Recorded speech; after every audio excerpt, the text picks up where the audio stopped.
What up, Fight Church? Fight Church, Fight Church.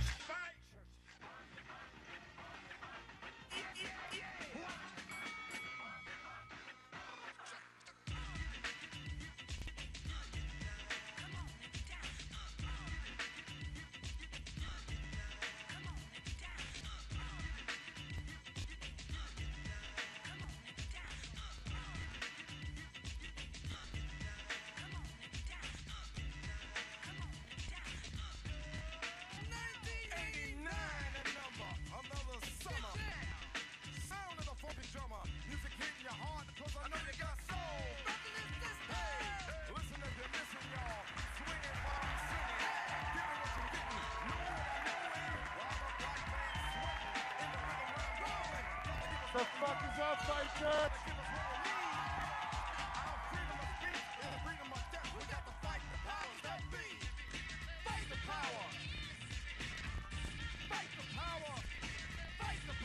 Look at this monkey balls. 31% tested. 31%. Fight the power. We got to fight the power.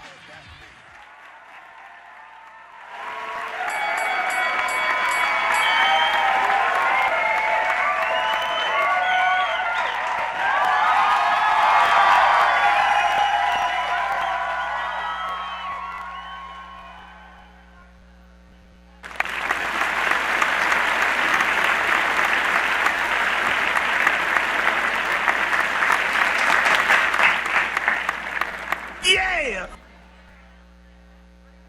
Who likes free weed?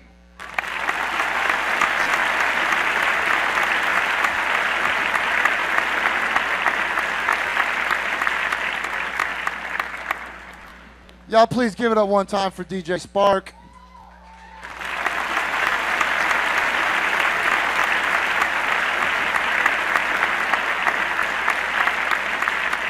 Hold on, my hands go in there. And then give it up for the motherfucking man putting it all together, the engineer, Mr. Ryan McKenzie.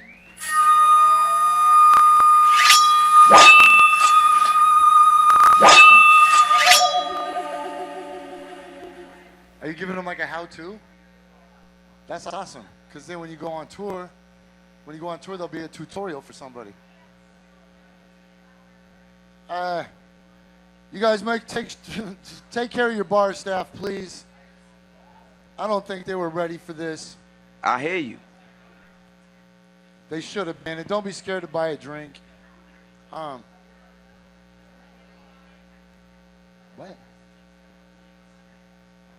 The lights. Oh, hey, Robbie.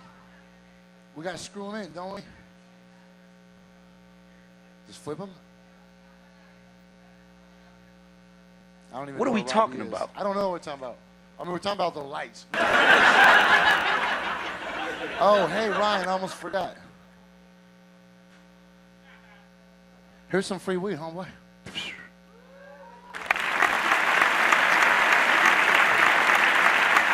Okay, check this out. For the rest of you guys, let me explain a couple things. All right, this is fucking nuts. I know Bless that. all of you. Hey, look, and I know a lot of people are like, man, you just coming for a little bag of free weed. I mean, look, you ain't probably getting like more than $5 worth of pie. But It's funny to me, too. It's not about, did you come up or did you get some free weed? I know people like free shit. But I hope you're here for the cultural phenomenon. You know what I'm saying? So in 20 years when they talk about the legalization movement and how Oregon played this awesome role as a domino for federal reclassification and people to get out of prison and people to get their records expunged. This ain't about free weed. I mean, shit, this is Portland, Oregon. If you can't find your own fucking free weed, you probably don't need my help. So I just want to say bless you. I don't think any of you are just opportunistic. I think it's really cool that we get to share this space together. So check this out. Make friends, man. Make friends, because you're going to need these people when the earthquake comes. I mean, how silly is that? Hey, also real quick, if you just now heard about the earthquake, You must have been one of those third graders that was smoking free weed.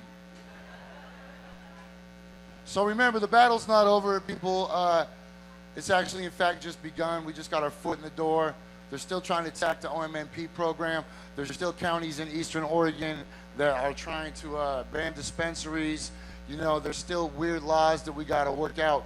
And the way to make sure that that shit works itself out correctly is, one, vote good leadership in. And two, be active. Shit, a motherfucker can send 100 Facebook messages in a day. Oh, I didn't know that this is who I was in a past life. That's crazy, right? But you can't just bang out one fucking group text to 5 senators. Man, look, you guys are the ones who are going to decide how this goes. You know what I'm saying? Please just don't be one of those people on the sidelines complaining when it's really easy. You got no problem calling a 976 number. Hot chat, 976 hot chat. Okay, okay, I guess before we get started, people are probably wondering what the hell they are at. Who's never ever been to Fight Church before? Raise your hand if you've never ever been to Fight Church. Come on, I know there's more of you. There's a lot of people I've never seen. Okay, so my name's Jessie Sponberg, and I work with the organization called Fight Church. And what we do, we're kind of like a not so secret society. We're kind of like fraternal, you know. We cross-pollinate each other, and we try to save the world. We're like crappy X-Men, really, is what we are. We're fucking crappy X-Men, and we got to kind of meet in secret, because if the fucking cops catch wind, they're going to come and gaffle us up. You know how it goes. So all of you are exceptional people, or you wouldn't be drawn to something weird like this. So make sure you take the opportunity and cross-pollinate.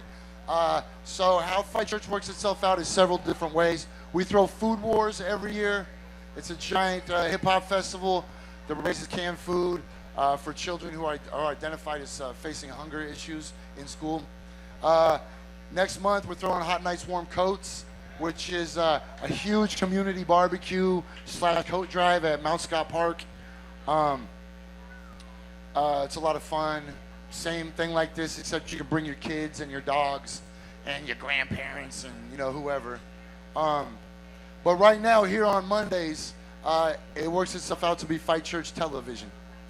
So what me and Spark do is we rotate. Every week, the only spots that say stagnant and static are me and Spark and Ryan. And then I have a couple guests that are timely. We do an interview. I got a musical guest. Tonight it's the Urban Shaman and a comic. It's like the Tonight Show, except crappy.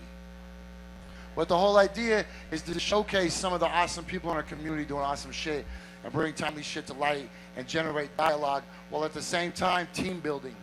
You know what I'm saying? If you meet somebody at Fight Church, that's a fucking bond, yo. Like, I met that dude at Fight Church. All right, so, what time is it? Okay. Everybody wants to know, why the hell do you call it Fight Church? Because it's awesome sounding. But it doesn't mean what you think it does at first. But at first, what you hear is enough to scare squares away, you know? And then fucking awesome people be like, I actually kind of want to know a little more what that means. So the Fight in Fight Church does not represent violence. We're indifferent about it, but it doesn't represent that. It represents the bonding commonality of our mutual struggle. Yo, we're all in this shit together, man. Everybody thinks they have these problems over here and these problems over there. Now, you got symptoms. Y'all got symptoms, but we got the same fucking problem. You know what I'm saying? Whether it's you're losing your house because your rent's going up, or you can't see your kid because the child support people are fucked up, or your best friend keeps suffering from recidivism, or they're trying to put fluoride in your goddamn water, or whatever. No problem can't be solved if we fucking work together, man.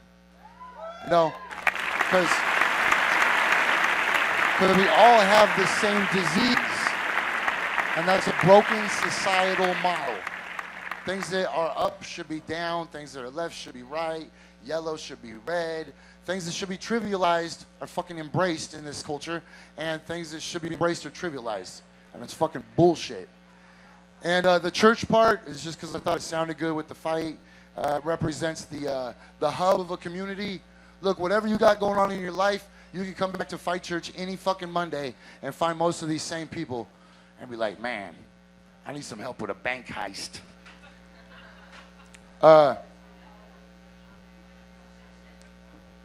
Okay, let me see. There's some important things. Okay, I need to explain what the hell's going on tonight.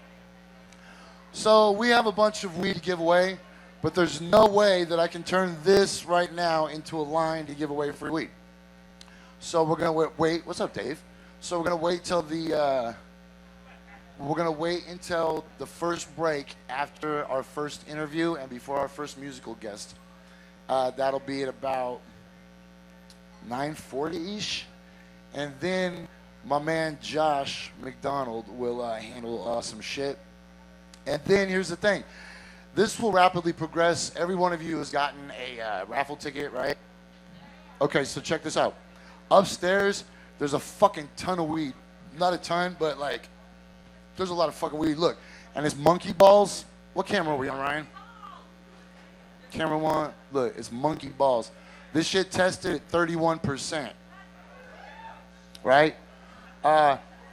So there's a couple bags up there, I believe, that we'll be giving out. So 100 tickets are given out upstairs at the Gothic Blend, which follows Fight Church. It'll be upstairs. It's burlesque, magic, carnival, freak show, fucking fantastic. There's the shit, man.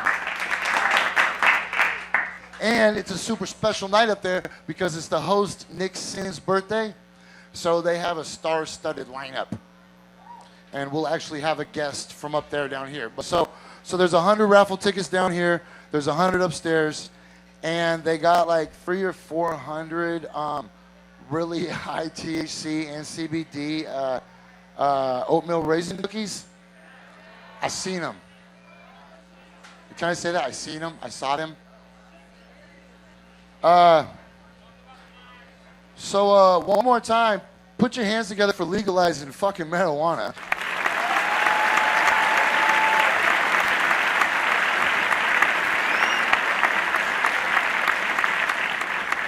And just remember, now is where it gets serious. And we can fuck ourselves up just like Washington. Okay, so those cookies that are upstairs are from Medical Edibles.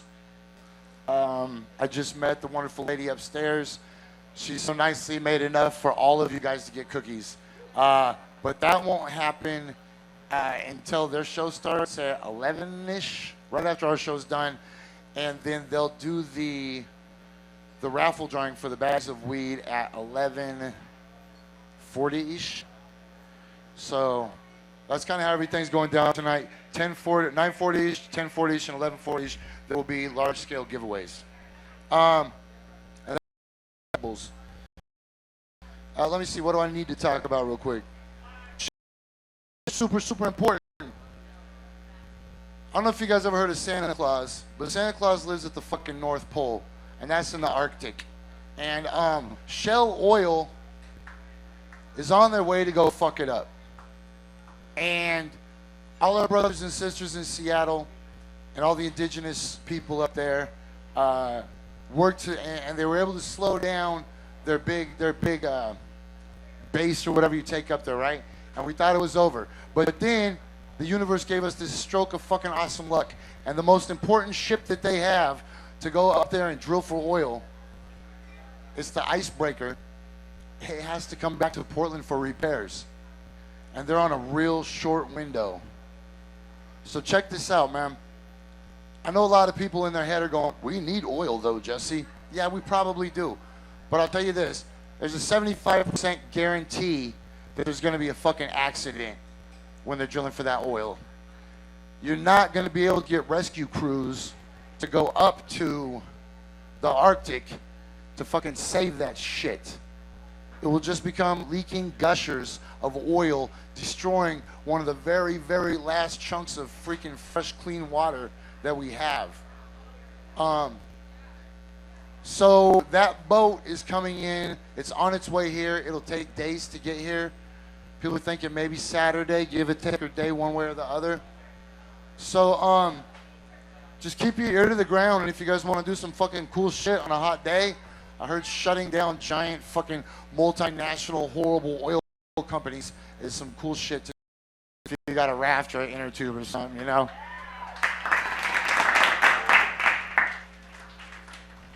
Okay, and the last thing I want to say, just because I want to make sure that I know some of you people in the audience voted against legalization.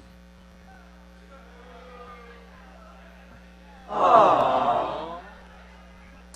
And I know that you probably feel pretty weird right now. Because you're here to get free weed that you wanted to not happen.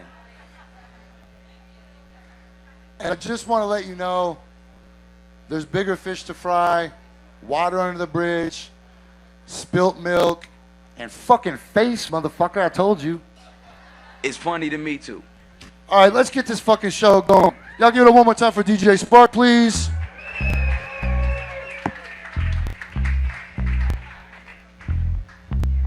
Free weed.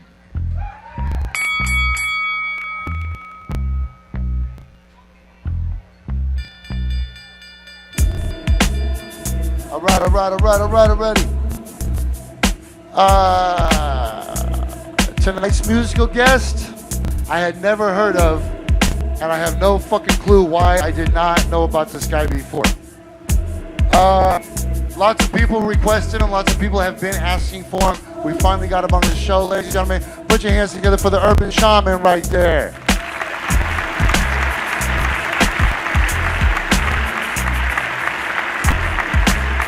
And it's not very often that my first two guests' names rhyme close enough that I could feel like I'm rapping up here. But our comic tonight is making his first appearance on our show. I'm excited to see his material. He sounds really funny when you're smoking cigarettes with him. Mr. Warhol, Kaufman. Holy shit, there's even people backstage. You might wonder who those ladies are right on the other side. Watch. Ryan, we got the right camera? Right there.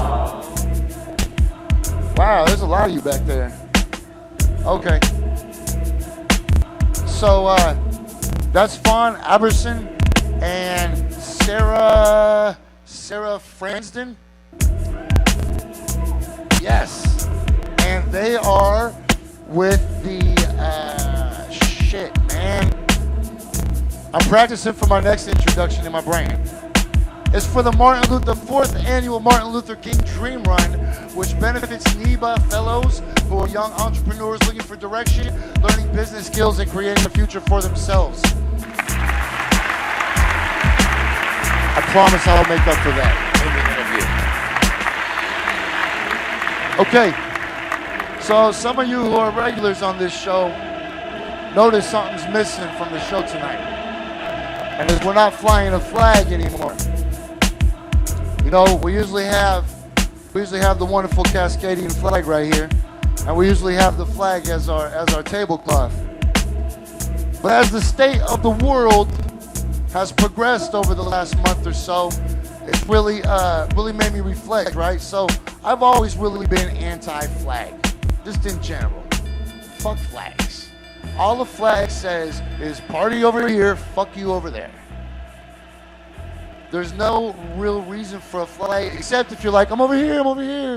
But all it does is create division and draw a definite line in the sand. Like, this is our flag, that's your flag, so naturally we have to be opposed to each other.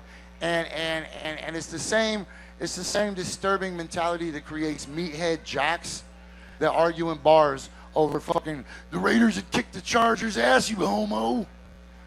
It's the same kind of nationalistic behavior where you identify with some weird shit and you defend it for just an arbitrary reason to defend it, right? So, and then I started listening to the defenses when people started challenging the Confederate flag. And I said to myself, you know, man, screw the Confederate flag, but like, I guess screw the American flag too. I guess screw all flags. And then I was like, but screw all flags except for this one that I fly.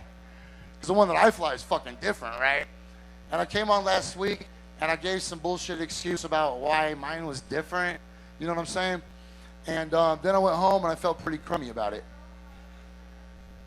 And then the next day, I listened to thoughts of a lot of people who I cared about, and I listened to the way that they talked about how a flag made them feel, and how certain movements, you know, especially how persons of color might feel about white-led movements claiming stewardship over what essentially is stolen land. You know what I'm saying? This is fucking stolen land. This is some bullshit stolen land. And the thing is, as a white person, I can't just say none of my business, because that's fucked up as a human. You know what I'm saying? So you have to speak up and use your white voice to be like, you know what, man? That shit is fucking wrong. I'm going to speak up against it, and I'm going to remove those flags. It doesn't mean that I still don't love bioregionalism, and I still don't love my water and the newts and everything that means to me. But it's still separatism, and it's still exceptionalism, and it's still the line in the sand, you know? And I'm kind of cool to draw that line in the sand because I don't want California to get our fucking water. But I think I can still hold on to those values without doing that, okay? So that catches you guys all up. My next guest that comes up to the stage in 5 seconds is a very, very, very, very dear friend of mine who completely disagrees with me. And since we're both too mature to hash it out on the internet like gentlemen, we're going to sit down and have a little tete-a-tete or whatever. I don't know how to say it. I know what it looks like when it's written. Yeah, we're going to have a French dip together. So bring up my next guest from the Cascadian movement, and once again, a very dear friend who you will never, ever hear me say anything bad about in a million years, Mr. James Logan.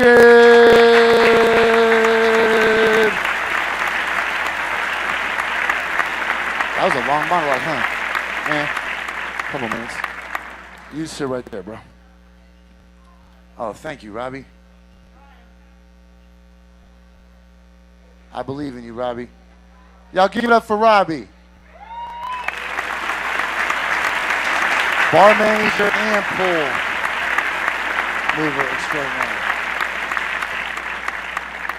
That is free weed. That's monkey balls, my guy. Here, grab that. How are you, first of all? Chip, you got me? Hold on, how are you? Gotta do that. Free weed, man. I never thought I'd get to see that shit. What, right? Remember when we were kids, man? Cops gaffling your ass for that shit. Right? Man. Take your pipe, throw it. Step on the shit. Actually, so let me remind you guys once again, this is an awesome cultural phenomenon and a historic thing that we're all participating in. But irresponsible behavior can ruin it. We're not teenagers. We did not just discover pot. We can wait 2 blocks or whatever to smoke it. You know they got video cameras out here. You know the government tries to shut me down for everything I do. So imagine how fucking mad they are about this. This is so great. Oh, I hate to use this as a platform for my political aspirations, but I'm running for mayor. Sponberg for mayor. And I'm giving out free weed. So, right. Man, so if you get a chance, maybe later on, go to your Facebook and like my page, Sponberg for mayor. Oh, and one more thing I need you guys to do. I need all of you to break out your phones and either Facebook or tweet that you're at Fight Church right now. They're giving away free weed. That's it. Everybody, please. That's how you create a cultural phenomenon. Yep, I'm at the Analog Cafe and Theater getting free weed at Fight Church. All right, James. All right. Let's do this. All right.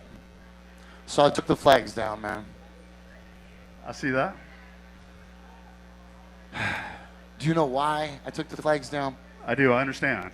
You know, I agree with what you're saying. I know a flag is a symbol that can be divisive. And if you know, I want to go. A flag is a symbol, and symbols carry weight and meaning.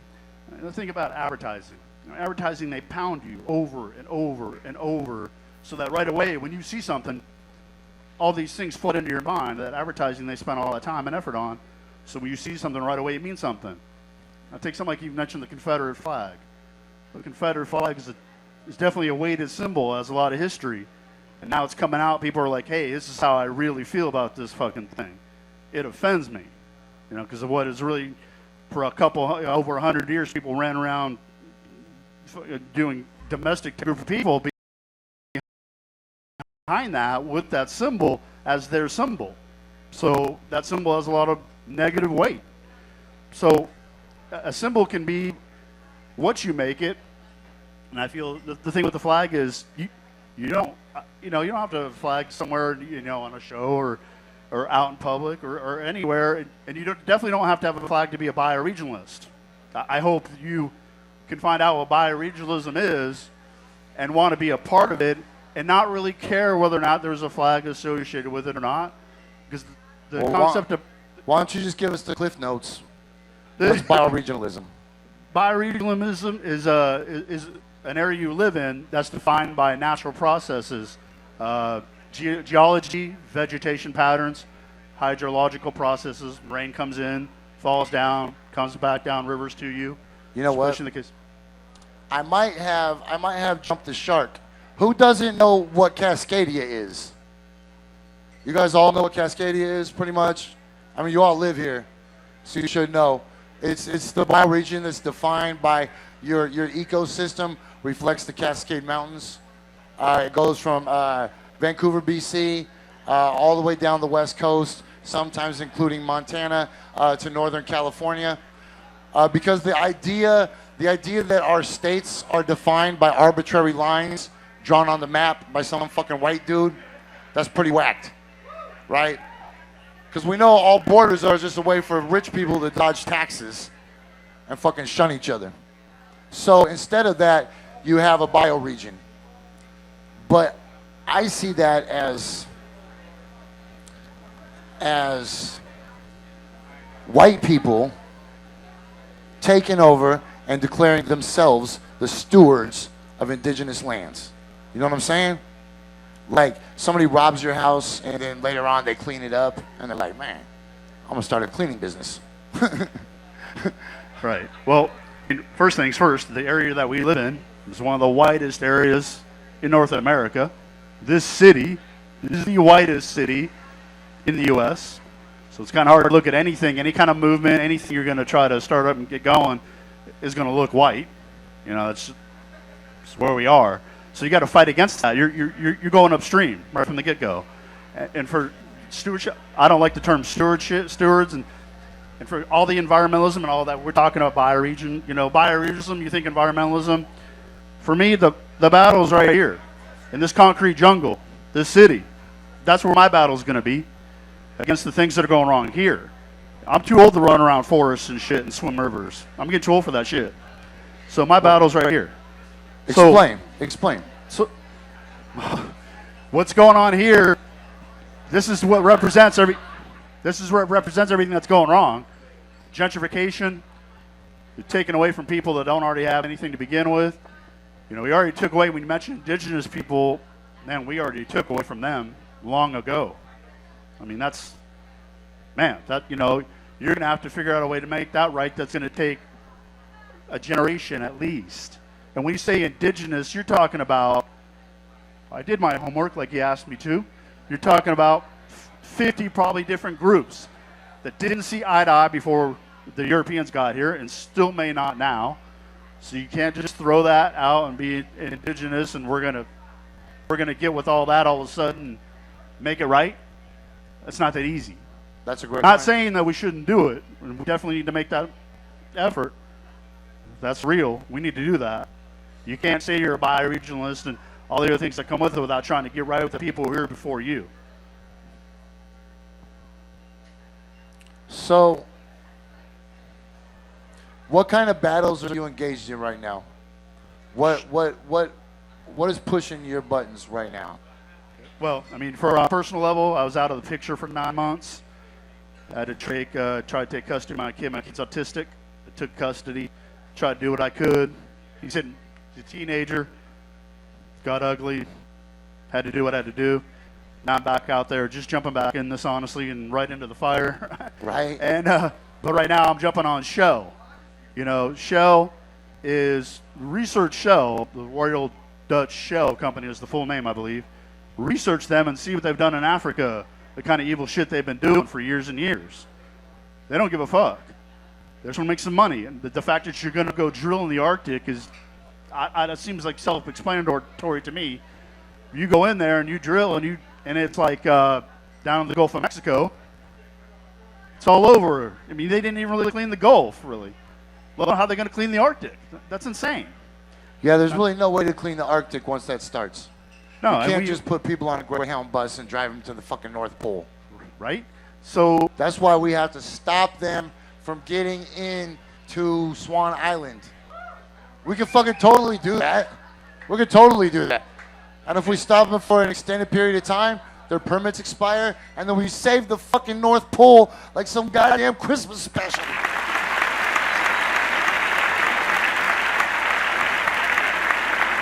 Fucking hero, yo.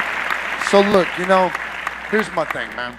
You know I rep Cascadia super hard in values and photographs and the amount of flags, and we have flags up here and we have flags down there.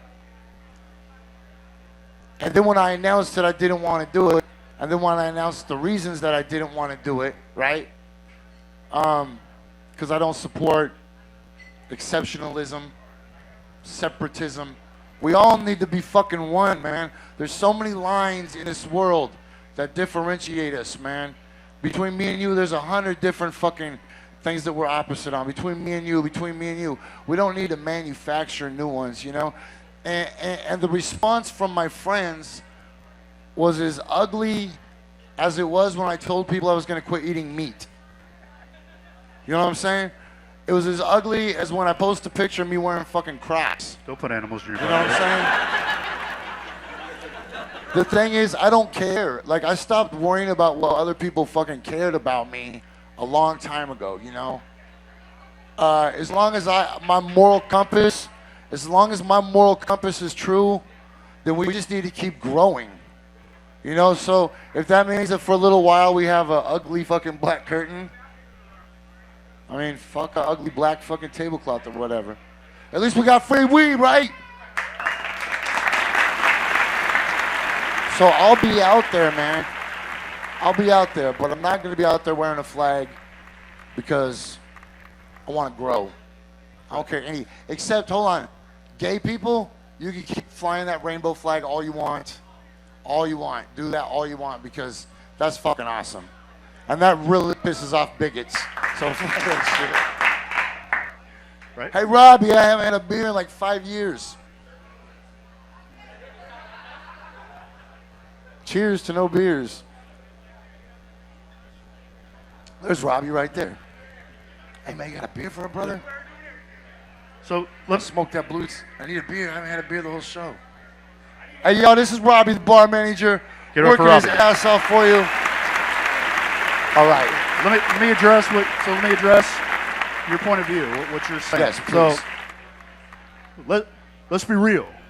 When we talk about, we said we want to stop Shell, Right. right? Right there's a line in the sand. It's something that we feel is just not doable. It doesn't jive with what we believe in. And we want to stop it. That's your line in the sand right there.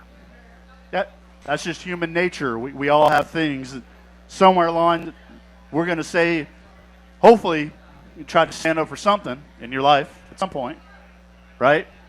And say, this is it. Now, that can involve a flag and a symbol behind what you're doing, or it may not. You know, I'd rather you not get caught up in that. I'll tell you, I have that thing on my wall, and I feel it, but I'd rather you do what you need to do, whether or not you care about a flag. But you understand, there are lines in the sand.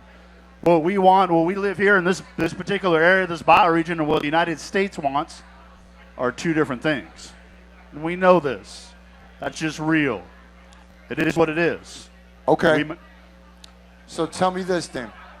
What do you say to somebody who gives you those exact same answers for why they fly the Confederate flag? Well, I say that flag has over 100 years of symbolism behind it that it involves oppression and terrorism, and that's what I'm against. The flag itself is the symbol. It's just a symbol. It's what people have done behind it for over 100 years. And so it's up to me if I'm going to say I'm going to rep a flag, the Cascadian flag. If I'm going to rep that, I didn't make sure I come correctly and I represent correctly. That's what I'm about. I'm not saying that's for everybody, but that's how I believe. That's how I'm going to work it. But again, I just the way things are going. I mean, we're seeing what's going on in North Carolina. All that divisiveness. We want to try to overcome that somehow. If we need right now to get through that period, just say, hey, we're all Cascadians. We're all bioregionalists. We're together. You know, the beautiful thing about bioregionalism is anybody can be a bioregionalist. It doesn't matter where you're from, what the color of your skin is, whether you're male or female. That doesn't matter. If you live here, whether you were born here and you grew up here, or whether you came here from somewhere else, if you live here and you care about this place, and you care about it for just not only you, but your children, your grandchildren, and their children, and their children, and you're willing to fight for it in some way, then you're a bioregionalist. And fighting for it could be as simple as growing your own food in your yard, non-GMO food. That's the most revolutionary thing you could do, actually. You don't have to go fight riot cops. You don't have to go to war.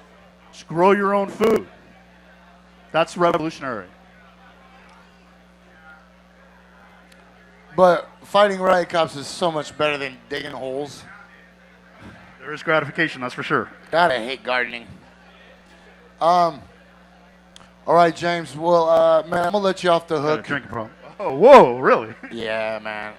I didn't come here to pound your head on it. I just wanted everybody that wondered what happened to why we don't have anything right here anymore, and why there's just a whole bunch of people right there.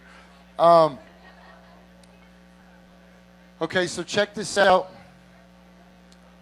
Josh, do you have a plan? Okay, this is my man Josh. We're about to go on break. Josh has samples of weed to give out. Look, not enough for you to go resell it somewhere. Free weed. Just enough to participate in some historic cultural phenomenon. This used to be called civil disobedience, but now it's legal. So it's just like, whatever it's called. I don't even know what it's called. Doesn't feel right, man. Truth be told, we used to do this. We used to do this when it was illegal. I just didn't give a fuck. But now we do it. So hold on, dude. What are you're not throwing these out? This isn't fucking hemp stock.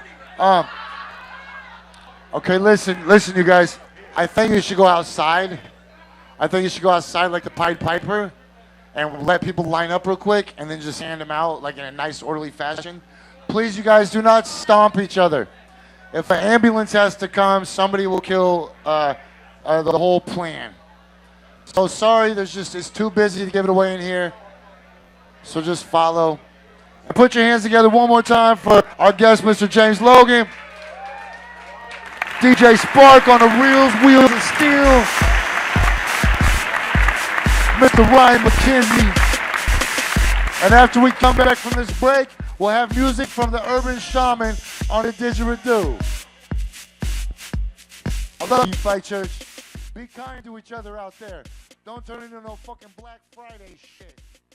And remember, save your raffle ticket because they got all kinds of prizes they're giving away upstairs after this show's over at 11. All right. DJ Sparks. You could go get Sparks.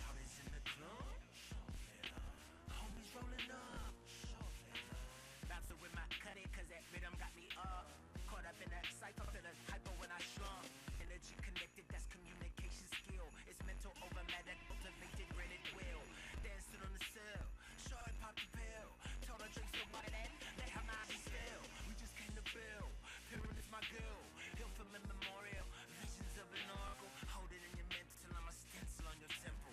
Mastering the party, Remember, the stuff upstairs is from a company called Medible Edibles.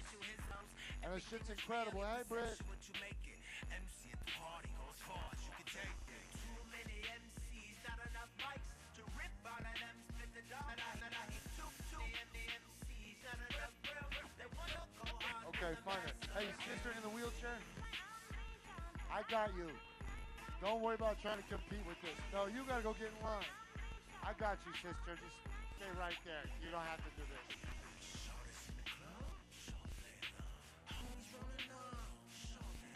Started going wild once the verses hit the yellow. Spirit caught on fast, but that dope without no pillow. Dancing with my kinfolk, focused on that inner. Intention to sinner, lose yourself, become a winner. Guess who's home for dinner? Sup with the disciples. R.I.P. to James with the robber, Rick and Michael. This the second cycle, start from the beginning. Origins are spinning from galactic underpinnings. See, I did my penance to these MCs, I'm a menace. Make it hard for them to finish. Burn it down. But I'll keep it subtle. Flowers from the rubble. Energize your body, feeling like you let it bubble. Everything is real, your perception, what you make it. MC at the party goes far as you can take it. Too many MCs, not enough mics to rip all of them, spit it off from the light. Too many MCs, not enough mics. They wanna go hard, the mass up. Fresh about that dirt, I watch I sleep up off my I've been doing this since I've been up in junior high. Shooting everything, I'm doing movies like a drive-by. Black guy, chilling with your chick, we off some my ties. Never on your block, I watch, I'm moving it at my time. You can see I'm in the game, I used to be the sideline. Had to take my time and I was working in on my rhyme. I brought J, turn it up a little bit. I bust my rhyme and my time and tryna flip that code. I be grinding till I'm tryna get that dough. So don't mind me, yeah. Peace to all my babies that were born up in the 90s. I was like 80, so my mama first only famous. Now I'm kinda crazy, son, but yeah, I'm having crazy fun. People try to get me down, used to try to play me, son. I want my cake and eat it too. Baby, like just save me some. God, bless the kid. God, bless the kid. Say God. Bless the kid, Hey, this is prime time for people who just want to drink. Back up in the building, never chilling on my J. I've been trying to feel like get $1 million since a day. But I'm on. Because now there's nobody at the bar. Just go get a beer. I've been doing this since way back like 06. Now they like, oh shit, all up on my oh shit. Trying to hit the stage, catch a wave like the ocean. Yeah, that's the motion. I ain't got no sense. Two chicks at the crib, but I'm like, no bitch. And I ain't tryna go there. That be like, no, but your chick got some ass, but she ain't got no hair. Too short, said get it while they getting is good. Ain't no way you gonna get it, just sit in the hood. You gotta get up, get out, be about your shit. Cause ain't nobody really care about your shit.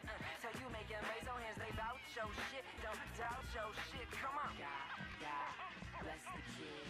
God, bless the kid. Say God, bless the kid. God, bless the kid. Say God, bless.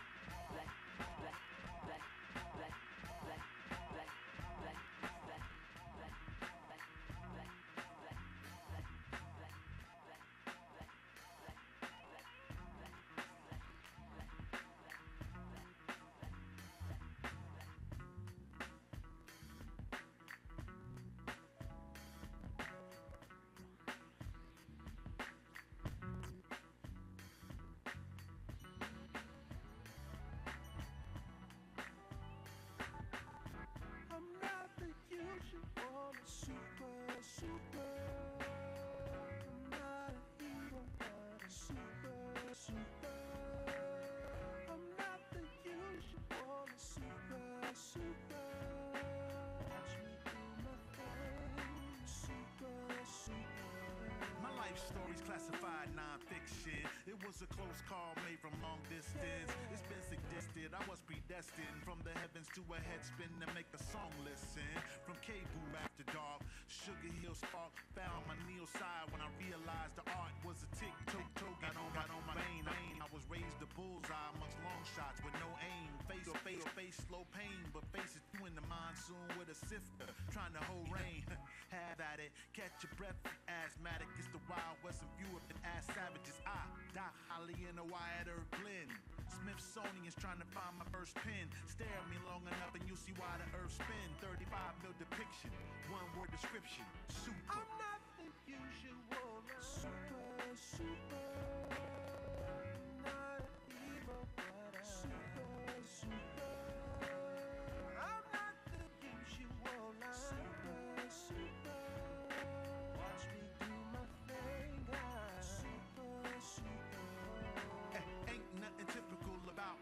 verse unless you're looking through my window from the outskirts. Here's some jewels and some bank teller rules. Don't cash checks without knowing the amount first. Look, pages past the cover of the book. Even the intro might have your info shook. To be clear, things ain't what they appear. The Messiah was on the cross between two crooks. My attributes radiate and bounce off the planets. A cloud serve toss words across Atlantic. My peers been called bleeding out the ears. I stay in my lane, I just know how to switch gears.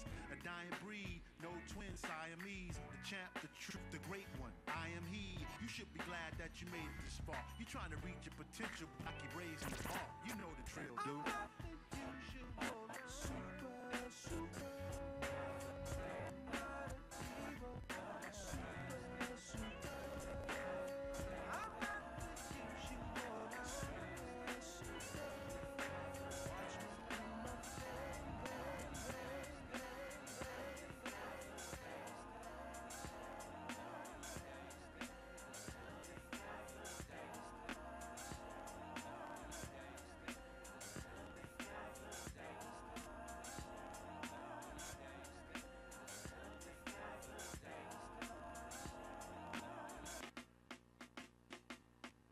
Far-reaching, always seeking for that uniqueness. They make it seem like hope's lost, I don't believe them. Remember freedom like an old friend that moved away. Nowadays everything is formulaic, they're afraid of us. Far-reaching, always seeking for that uniqueness. They make it seem like hope's lost, I don't believe them. Remember freedom like an old friend that moved away. Nowadays everything is formulaic, they're afraid of our expansion. My words in the rhythm are holding hands and glancing at each other, romancing, slow dancing. Hip hopped up and this ship dipped, lifted off and landed. Give the planet the peace sign, passing. Fly 'em in the sky, zigzagging around the past. They dragging an old wagon, I'm tagging a spacecraft. In school, I learned jewels, my friends were hate mad. But Mike, I was the type to elaborate and break down what I knew. Soon as I came across a talent I grew, limit myself, now that is something I would try to not do. I hung with rappers who helped me discover something brand new. This life is training, still remaining like the name of the crew. 78 for you. Brand new.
Yes, yes.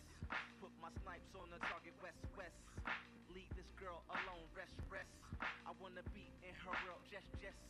Cause every time she put it down to be the best. And every time after we get done, less stress. Yes, but it's back like that. She wanna ride me like I'm a Cadillac. Cause she the diamond with that diamond in the back. And she love the way I'm driving on the track. Yes, she loves the way I spit. How I fit in the pocket. She wants to be on my shit. Your girl wants to ride my dick. She wants to be on my shit. Because you know she can't off the wrist. Yes, y'all. You don't stop. Yes, y'all. If you don't stop, it's the beat, rough a rock and about to rock. Yes, y'all. But you don't stop. Yeah. Is he the Young J, they say the rich bastard.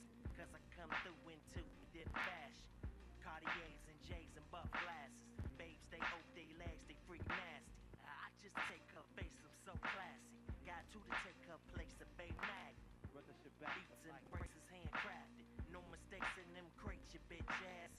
Taught by Dilla the Great, just make nasty. Whatever state killing them plates and assassin. Pre give them dick what they need, they so catty. The cream got them stripping they jeans, they love daddy. She be on my shit.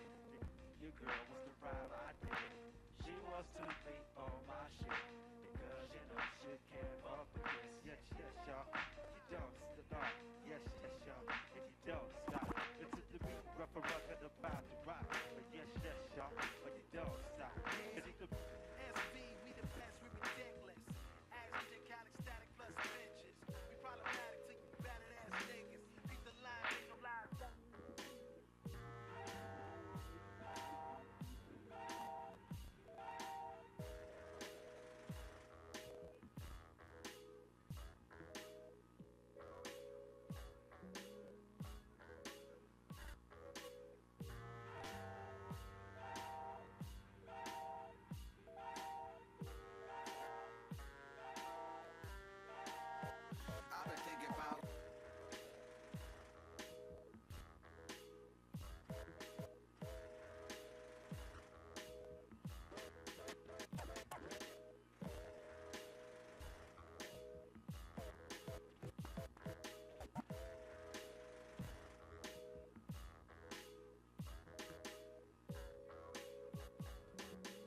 need a Dr. Pepper tinted. Sliding sideways, curving off the highways. I'm a center and sunset, sailing on satin sun rays. We hit the E&J, that's when you start to fade away. Bringing up the past, starting the commotion while we backstage. Screaming, I ain't shit. Her riding in front of chemists, throwing Louis on my Gucci. Know your mama taught your man his girl. I sent it to the Rilla, hot bought in a hot rod, rockin' Rod Stewart to a pleasure nod. Can't measure hours, several scenes in a stingray. Not your terror dreams, terror cars, can't believe that. Can't you see what Steve say? Superstitious know the meaning. How about making a martini and lighting up?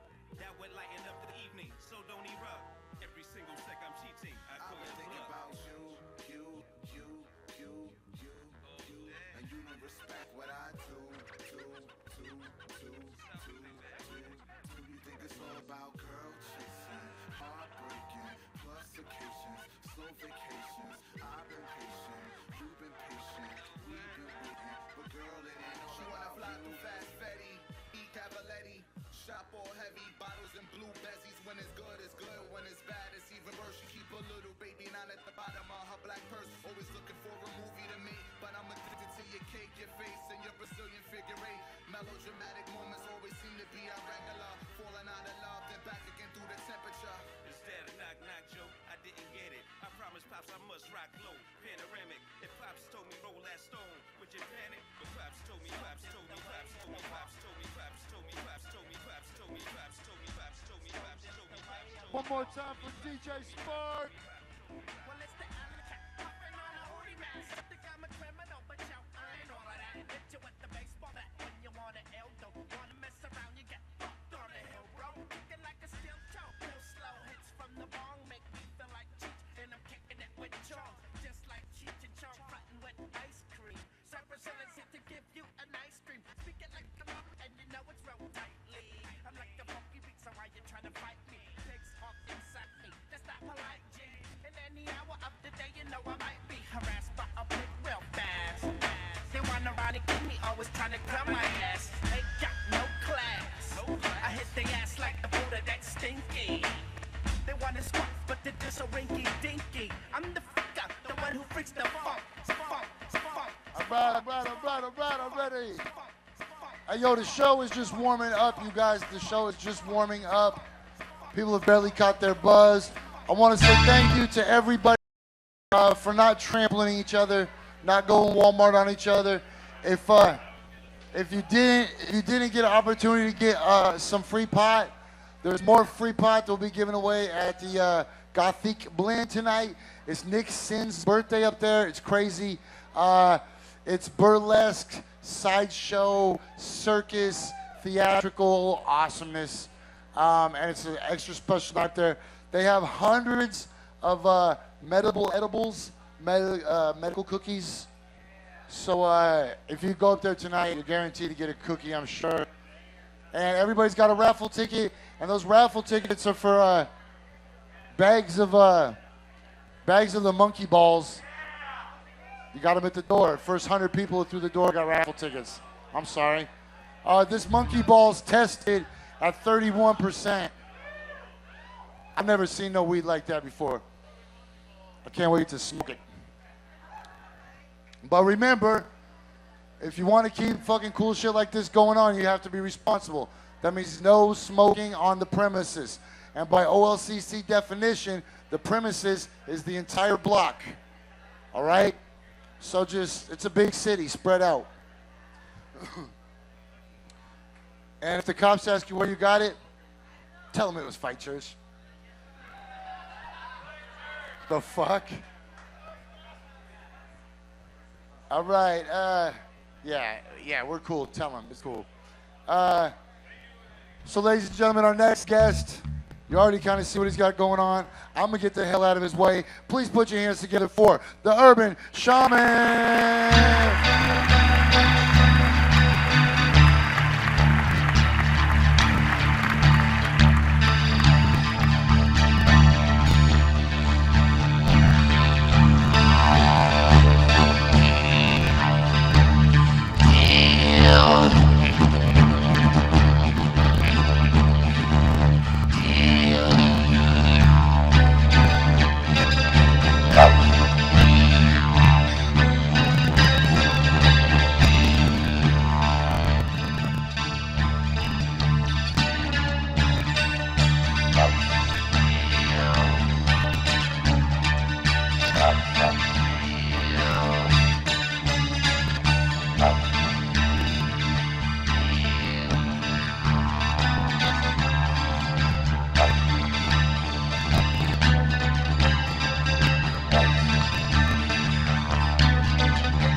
All right, you guys, that was really fun.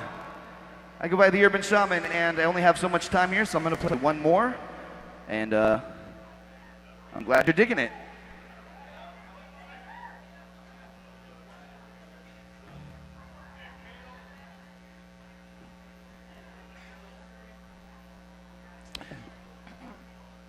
So this song I'm going to do is it's on my CD that I have there, right there next to the bucket at the front of the stage.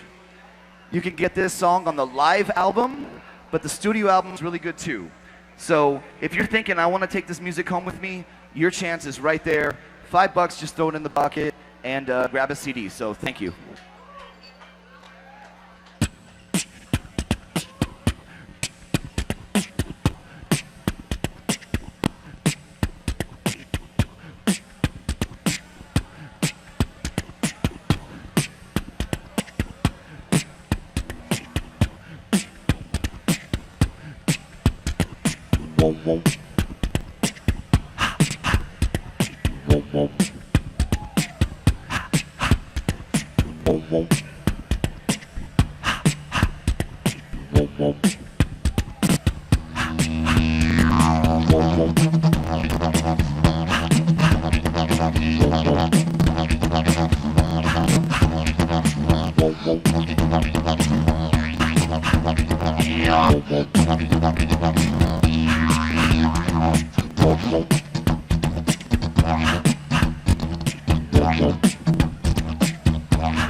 Sometimes at night when I try to sleep, I can feel an energy running out of my brain, down my spine, through my legs and arms, to my fingers and toes, and back into my head again. Later on, I was falling asleep when I find I'm floating, flying in a lucid dream. A feeling of connection and peace, like God is sensing an energy awakening inside of me at night.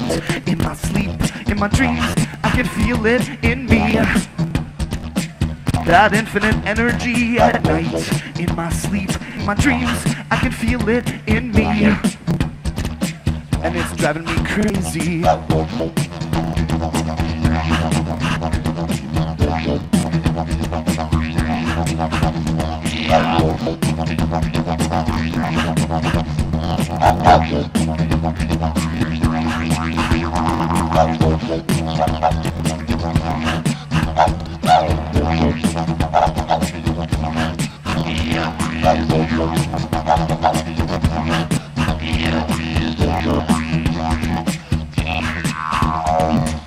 In the daytime, walking through my life, these memories like gravity fill me with pleasure and with pain. And even though I wouldn't change it, it feels like I'm missing something and I can't wait to go back to sleep. Daydreaming, future history, my destinies, my will is what it always was and what it always will remain. Inside I know we're all the same. One energy connects us and I feel it running through me every night. In my sleep, in my dreams, I can feel it in me. That infinite energy at night. In my sleep, in my dreams, I can feel it in me. And it's driving me crazy.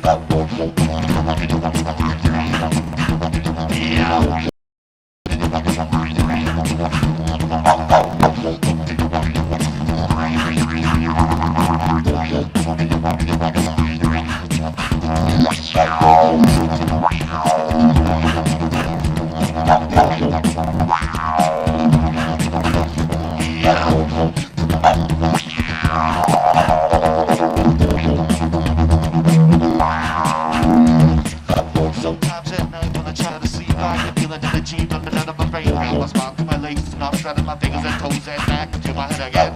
Sometimes at night when I try to sleep, I can feel an energy running out of my brain. Now I smile through my legs and I'm straddling my fingers and toes and back into my head again. Sometimes at night when I try to sleep, I can feel an energy running out of my brain. Now I smile through my legs and I'm straddling my fingers and toes and back into my head again. Sometimes at night when I try to sleep, I can feel an energy running out of my brain. Now I smile through my legs and I'm straddling my fingers and toes and back into my head again. Sometimes at night when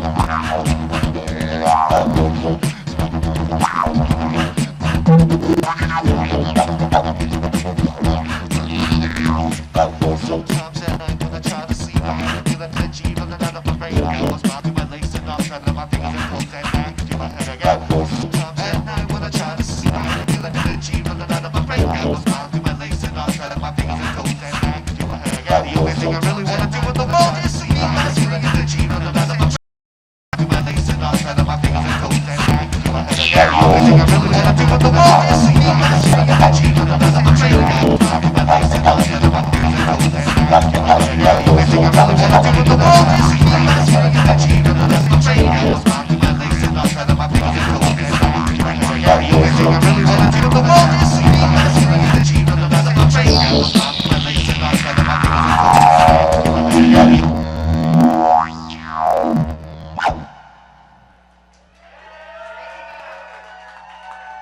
Hey, thank you so much, everybody. Thank you so much. We love free weed, right? Free weed, yes! It's finally free. Thanks again, I have CDs. Come say hi. We got CDs right here. We got a donation bucket right here. Buy a CD, feed the needy. Is she here?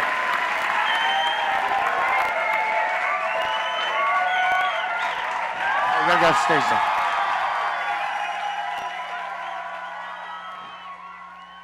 That was awesome. Okay, so a couple reminders. If you didn't get free weed already, I'm really sorry. There's a shitload more upstairs starting at 11 o'clock for Gothic Blend. Like I already told you guys, Medible Edibles has 300 or 400 cookies up there. They got like 1.5 gram bags up there. So make sure you stick around. And if you're one of the first 100 people that was here tonight and got a raffle ticket, there's fat sacks of monkey balls. So make sure you, when you go home, mess with Medible Edibles. I'm gonna ask you guys one more time, please grab your phones and either tweet or Facebook that you're at Fight Church, fucking around with some free weed, and you're ready to go to Gothic Blend, and you don't care about nothing. Remember how much more fun this was when it was civil disobedience? Now it's kind of fucking passe. I'm not mad though. Free weed is good. Free weed is awesome. Okay, listen. The only way we can fuck this up is if you guys act like this is the first week you ever fucking smoked some pot. Okay? Be responsible adults. Take your shit off the premises. You know, look, you know the OLCC doesn't want us doing this shit. You know the fucking cops, Charlie Hales, don't want us doing this shit. The fire department don't want us doing this shit. But the people do. And that's all we give a fuck about. Hey, make sure y'all are registered to vote too so we can make some changes around this motherfucker. Okay, look. These right here are gift cards, random gift cards to Portland Hydroponics. They're in denominations of between 10 and 50 bucks.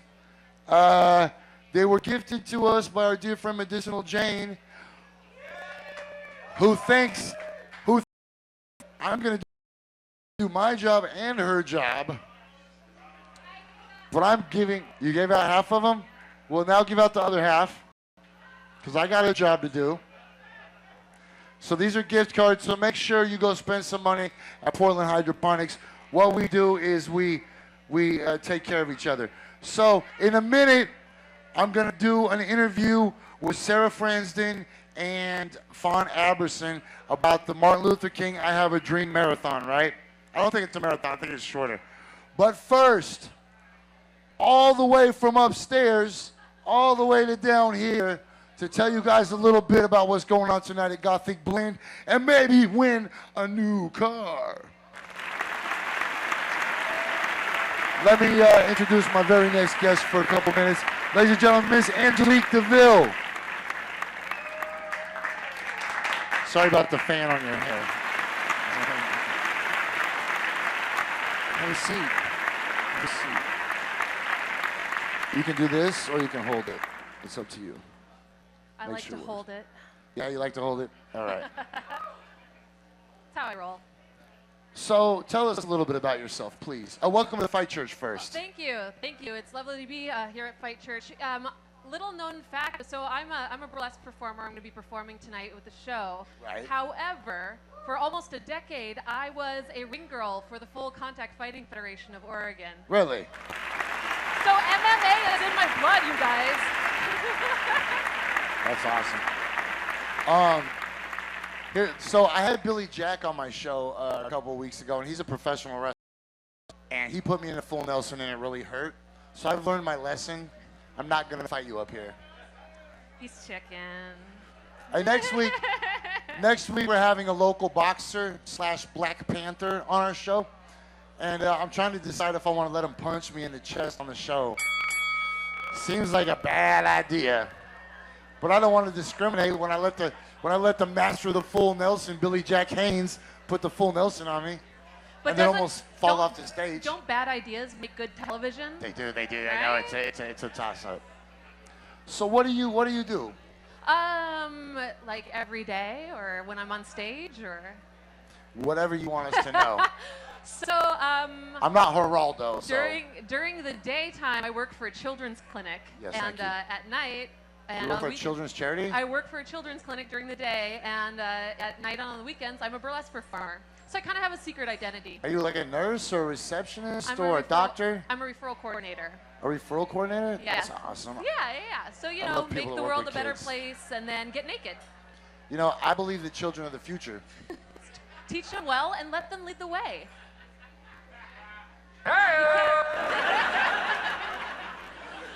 So, have you ever been to a burlesque show? I've been upstairs for Gothic Blend for a couple weeks in a row, and I love it. Okay, all right. I think I'm getting addicted, but What's your favorite part besides, you know, the obvious? my favorite part is when I get caught slipping and I actually accidentally see a dick. And I'm like, ah! Oh man, there is a very Not that I like love seeing dicks. It just catches me slipping, and I just go, oh. There is a lot of boylesque here in Portland. So, Boylesque? Yeah. So That's what it's called? That's what it's called. So the men who do burlesque, it's affectionately coined boylesque, and there's a lot of dick slinging around. It's good equal opportunity nakedness. I fully, right? But the women are beautiful. I mean, how gorgeous. And just athletic and muscular and sometimes wearing pig masks. And Well, that's what's great about burlesque is that there are no rules. Right. The neo-burlesque movement brings such a wide variety of entertainment. You've got comedy, you've got political statements, you know, drama, scary things, you know, horror. So tell us what's going on upstairs tonight. Oh man, so upstairs tonight, it's Nixon's birthday celebration. Your mission. Nixon? Like the president? Nixon. Oh. Your Nixon. Nixon. Not Nixon. No. Nixon. Your mission, President, should you host. choose to accept it, is to get Nick fucked up tonight. Okay. Because it is his birthday celebration. And I got monkey balls for him. so it's going to be a wide variety of dance and nakedness and Any 90s hula hoopers? music. And what? Hula hoopers? And hula hoopers and Yeah? crazy light up Digimadigs? and I'm going to be doing a little throwback. Do you guys remember that band Blind Melon? You guys remember the B-Girl? I hate that B-girl so bad. Well, you are going to love her after tonight because I am resurrecting the B-Girl and she is going to she's going to make you love her. I thought you were going to actually tell me that you were that B-girl. No. And then we were about to MMA. I would have won. No. It's not about whether when you're going to lose. It's about whether you get to MMA with a hot chick. Sometimes Horace Gracie has the right idea. Do some Brazilian jiu-jitsu on your ass. So you want to win a car? I would love to win a car. Right now I drive a Subaru, so. No Like way. we always do about this. Well, let's play a game. Every week we try to give away a car, and nobody ever wins the car. This game called You Better Ask Somebody.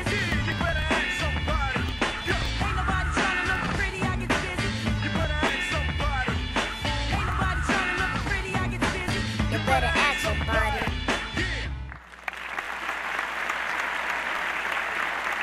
Are you ready, Angelique? I am. I have no. What are we doing here? What are the rules? Okay, look, listen. All you have to do is answer 5 questions in a row, and Spark, tell her what she wins. A new car!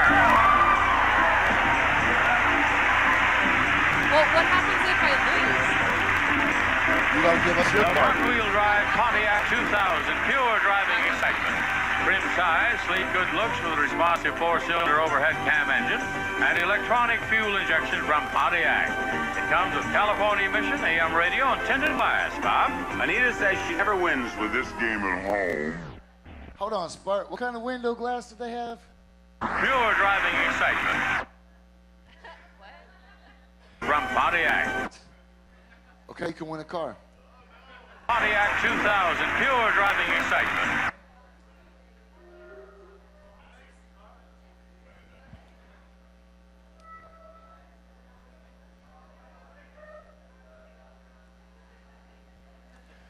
Okay, Angelique. According to author Charles Panatti, the name of this toy came from the Hawaiian dance movements in the 18th century due to similar hip movements. I like the gyrating. You're giving me some hints. I'm feeling What like do I do? it's a hula hoop.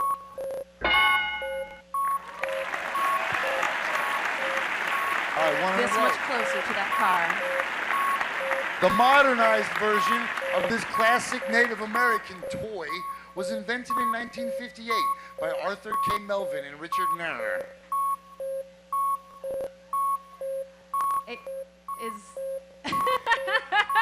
It is. Wait. So this used to be a Native American toy, Right. and now they. In 1958, some white dudes reappropriated it, and now you can buy it at Toys R Us. Fuck the man.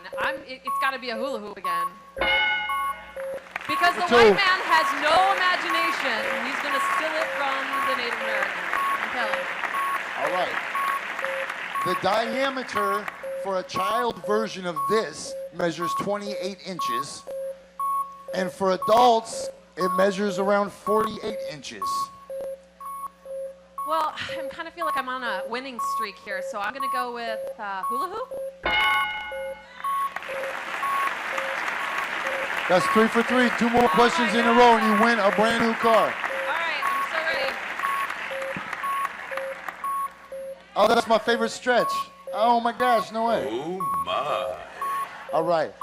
The world record for the longest time keeping one of these spinning is 74 hours and 54 minutes between October 22nd and 25th, 2009. 2009. I'm gonna say hula hooping. Hula hooping. Is that right, Spark? Judges? That's 4 for 4. All you gotta do is answer one more correct. And then you will be driving a new car upstairs to participate in Gothic Blend. You ready? I'm ready. In 1610, Galileo was the first white person to officially document this. The clitoris. I'm just kidding. The hula hoop. It was the rings of Saturn. Oh, so close. Oh, so close. Is that what the hula hoop was based on? Was the rings of Saturn, you think? It's not a math show. I don't know. How about the rings around Uranus? So close. Hey, next week we'll try again and give away a car. One of these weeks somebody's going to win a car on You Better Ask Somebody. Don't forget, you can catch Angelique as soon as our show is over upstairs pretending she's the B-girl from that video that I fucking hate. But I might learn to love. So remember, lots of weed given out, weed cookies, all kinds of shit. Raffle tickets will be given out to the first 100 people upstairs at 11 o'clock. Okay, thank you so much. Hold on, you trying to fight me? We're so close.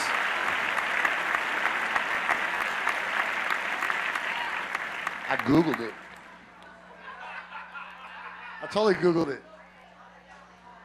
You out? All right, don't go anywhere though. Man, we're picking it right back up. My next two guests tonight are the people behind the scenes of a really awesome program to help young entrepreneurs start businesses. They are giving away free entries to the Martin Luther King Dream Run coming up in 2 weekends. There's more free shit and free shirts. Everybody loves free shirts, sons of bitches. I know it. Okay, one more time, put your hands together for Angelica DeVille. Keep your hands together for DJ Spark on the wheels of steel. And the Ninjaneer.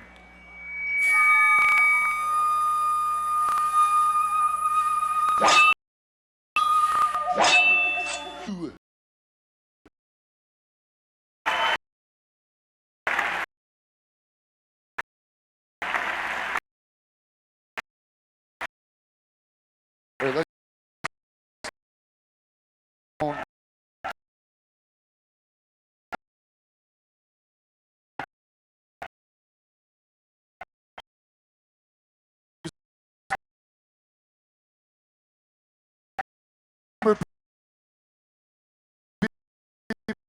responsibly. Take it home if you need to. Disappear somewhere. Please don't smoke on the premises. The man is out to shut shit like this down. Why? Because this is freedom. This is people getting together in speakeasies and talking about the real revolution. Look, they're taking your homes. Ain't nobody even fucking renting this city. They're taking your water. Nobody can even afford a fucking water bill in this city. They're building apartments with no parking. The whole city is selling out. So check this out. Charlie Hales can raise as much money as he fucking wants, but he can't touch culture. This is how you steal your city back. This is fucking culture. One person, teach two person, teach four person, teach more person. So please, stick out your hands and make friends tonight. Please, please, please. And don't forget, there'll be a whole bunch more weed given out upstairs at 11 o'clock. Okay, okay, okay. What are you doing? You're not Johnny Carson. I am. Hey, Ryan, how's this angle? I'm going to slide in a little bit, but... Give me these. Oh, those are yours? You got your answers? She's so nervous about it. Look, this lady is on top of shit. Not only did she write my questions, but she wrote her answers to my questions.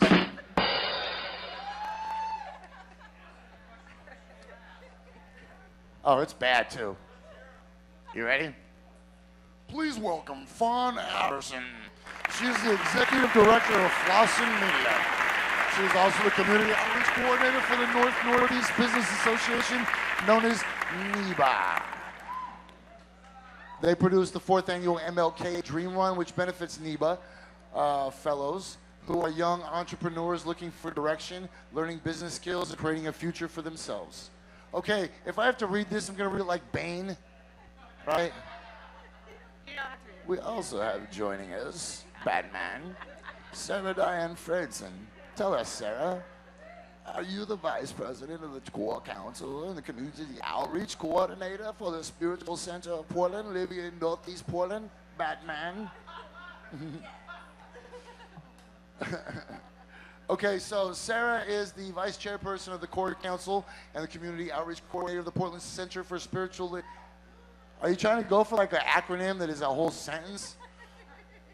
The Portland Center for Spiritual Living has partnered up with NEBA to continue to bridge communities together while opening hearts, igniting minds, and making a difference. I feel like... Opening hearts, uniting minds. Okay, I'm going to need you to reframe this because I'm going David Letterman on this one. Medic! Medic! Call an ambulance. All right, we can try this one too. That's awesome. No, you didn't want me to do that because we haven't read page 3. All right, girls, tell me what is NEBA? Well, What is NEBA? NEBA is the Northeast Business Association, but it's also representing a district that's one of the oldest districts in Northeast Portland and used to be one of the most culturally vibrant. Everybody knows about the gentrification that's happening in Northeast Portland, subsequently happening all throughout town. And NEPA represents that district, but what's interesting about that organization, it's a 38-year-old organization representing a district that's been gentrified. But the very reason is, I'm so behind you with what you say about Charlie Hales and the rent increase and it's all that bullshit. The very reasons that we moved to neighborhoods to begin with are because we love the cultural vibrancy. We love all that shit that makes it just okay to be human. And then somebody says, oh, we can make money off of that. Let's now capitalize on, you know, selling to humans. And I hate that. And what the Northeast... That used to be the biggest joke in Portland. Because when they first started bringing in black people and creating black communities, they colluded together to make sure that the black communities existed only by the shipyards, right? So then the black communities moved by the shipyards and became the most beautiful communities in Portland, while the white people kept building fucking new Dairy Queens and then Arctic Circle, right? And it was like the jokes on white people in the 90s. It was like, look where the most beautiful part is. And then some white people went, oh, you're right. And then they went and fucking stole all that shit. And now that's just not even culturally diverse anymore. It's not, there's no ethnicity, there's no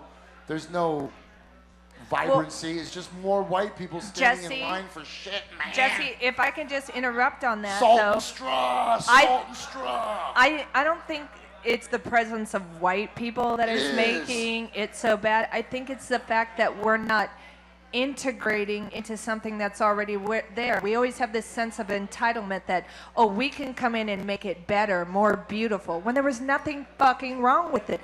I mean, black people rode bicycles all the time, and suddenly the city comes in and says, we're going to put bike lanes in here, and we're going to have all these white people ride these bike lanes, and all of a sudden this has got to be what everybody has to do, and black people are kind of scratching their heads like, wait, we were riding bikes, but we were getting arrested because we were fucking drug dealers. But now, you know, white people can ride bikes, and it's like, oh, we have to pass laws and ordinance and stuff like that. It's that entitlement shit that we have to stop, because we all want to live in a great, you know, city that has a less footprint on the environment. But why does it have to be always so mandated, like this is right? And it's like, it was always right. Why do you have to fucking name and claim everything? All right. So tell me, Sarah, who is the Portland Center for Spiritual Living? Batman. Yeah, you guys can share it. If you guys can't learn to share, there's no hope for the rest of us. I can learn to share. Okay. So, the Portland Center for Spiritual Living is a spiritual community that teaches tools to better your life and better your thinking and to make a difference in your community. And so we've partnered up with NEBA to reach out to build that bridge so we can make a difference. You smell like macaroni. Chicken fingers. Somebody smells like macaroni. Oh, the Hey, macaroni. make sure you check out the menu. The food here is incredible, you guys. And I know y'all snuck away and smoked pot, probably. And get it with the Munchy bacon. ass motherfuckers. Sorry. Sorry, get it with the bacon. Yes, get it with the bacon. There's a full bacon menu. I don't endorse it because I don't eat meat because I don't want souls in my butt. But, so what is the significance of having the MLK Dream Run? What's that all about? Well, that's a great question. So we're talking about a district that has been gentrified. So they have a wonderful history. So they do like the Good in the Hood Festival, which is a 30-year-old festival. They do the Jambalaya Festival. They have the Alberta Arts District and things like that. But It's I a think 40-year-old festival? the Good in the Hood is 30 years old. I don't know about the Alberta Arts District. But again, I think the MLK Dream Run, we hold it in August every year because Dr. King gave his I Have a Dream speech in August of 1963. And it was basically a march on Washington for jobs and equity, you know, everything that we can get behind. And so we hold it in August. And we outlined 9 missions on the onset of this 4 years ago. And in 2013, we were awarded the Spirit of Portland Award for the best business district because of that run. By who? Mayor Charlie Hales, but it was bullshit. I knew that was going to But- be the answer. Charlie Hales. But I mean, it really was set up to be a fundraiser for the Northeast Businesses Youth Fellows. In fact, I ran into one of the girls in this audience tonight who back in 2006 was That's not part of the helping program. the program any. Oh my God, no, because We she's helped this girl and she ended up in a fight church. she was 15, 16 years old. She's going to Portland State University now. Really? She's like, you know, trying to evolve and better her life. No, It's I'm actually teasing. pretty That's cool. great. And if she's engaging in fight church, that's all the better for her. Right, and she signed up, you know, Okay. at our table. So tell me a little bit about the Soul District. I've never heard of that. Well, so back in 1990, when Mayor Vera Katz was the mayor, remember the fur coats, the leopard, David Letterman? She was on David Letterman. Was she? Yes, she No did way. a top 10 on David Letterman. Yeah. Really? Yeah. Well, not a whole top 10. She was part of a top 10. Look it up, TJ, while we're doing this. Mayor Katz. And so her and some community stakeholders got together and they deemed Northeast Portland the soul of Portland. They put up these flags and district identity markers. I think there's still one that hangs on Knott Street today that's all tattered and broken and that kind That's of stuff. like one of those ribbons they tie on trees they're about to cut down. Yes. Yeah. They go and just mark this. This whole area is going to be fucking harvested. We're going to clear cut this whole neighborhood and build Trader Joe's everywhere. But I think the soul of Portland, you know, and I think there was some pushback on it because people were like, oh, is that soul food, soul music? I mean, it goes Right. so beyond that. And the Center for, Really? Portland Center for Spiritual Living, like, totally gets it. It goes beyond, it's to the heart and the soul of the creative community. It's artists, it's software developers, it's, you know, young entrepreneurs that are just like, fuck it, you know, we can do this. You know, damn the torpedoes, full speed ahead. Nike say fuck itself, yeah, I think they You do. teach kids to cuss? Well, I think I don't teach kids anything, number one. I inspire people to do damn snap. their own formula for success. So, Sarah, how do you see this as helping to build community? Batman.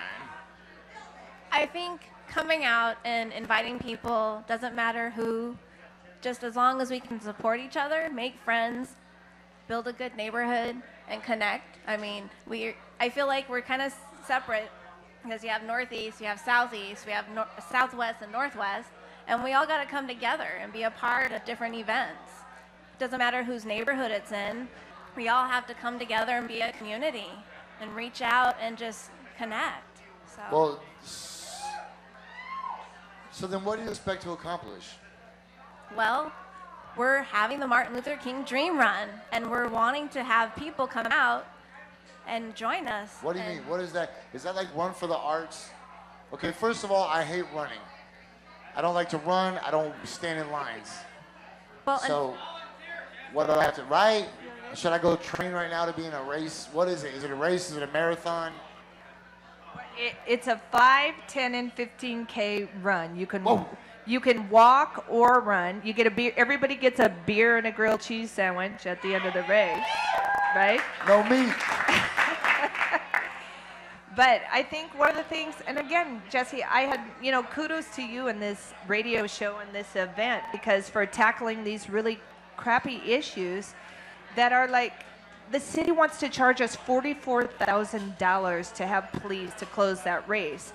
And for the last 4 years, we've been fighting, saying, well, we don't, it's 6 o'clock, 7 o'clock in the morning in Northeast Portland. There's no traffic. We don't need 120 police making $160 an hour for a mandatory minimum 4 hours just to close this race for a community event. That's robbery. And everybody's like, the police are making over $100,000 a year because it's bullshit like this. And it's just like, okay, we want to hire flaggers. And they're like, no, it's unsafe. It's unsafe. They don't care about how unsafe it is. They just want to make money. Pay them in apple cores. Do you have some extra apple cores? Love apple cores. Could everybody bring your spare apple cores to 311 North Ivy Street, and we'll pay the police in apple cores? Leave so the it's been a worms big in 'em. fight. It's been a big fight with us. It's been a Really? big fight, and in particular, an officer called. Maybe I should say his name, but Holy shit! Look at all these fucking sponsors you have. yeah. Well, How you know, the it's good. fuck you got all these sponsors? Well, I mean, they're all twos and fews. They're in kind. They're, you know, because they're good people in every corporation. You know, corporations aren't made up of bad people. They're made up of good people. They just sometimes do bad things. Because they become self-aware. Maybe. Like every other industrial complex. Okay, so what are you looking for in community support right now? We need walkers. We need runners. We need volunteers, because the city is trying to shut us down in terms of saying that the course is not safe. So we literally just need people standing on every corner. You get a T-shirt, you get a grilled cheese sandwich and a beer. Did I mention that? Grilled What cheese kind of sandwich, beer. Widmer, Alchemy Ale, or I the love that shit. IPA. Drank Alchemy's Maybe one of last their night. maybe one of their special brews. Swear to I don't God. know. That kind of thing. That's fantastic. We need volunteers, we need walkers, we need runners, and it goes for a good cause. And I'm going to give away a couple of registrations tonight, right? Yes, does anybody want to race or run? Who runs? Does somebody really run, want to participate in this? You? Oh shit, Spark does. Spark wants to, oh dude, lavender is his fucking color too. Spark wants to be in it. Spark is a runner. Yeah. Runs his fucking mouth. Oh, hello.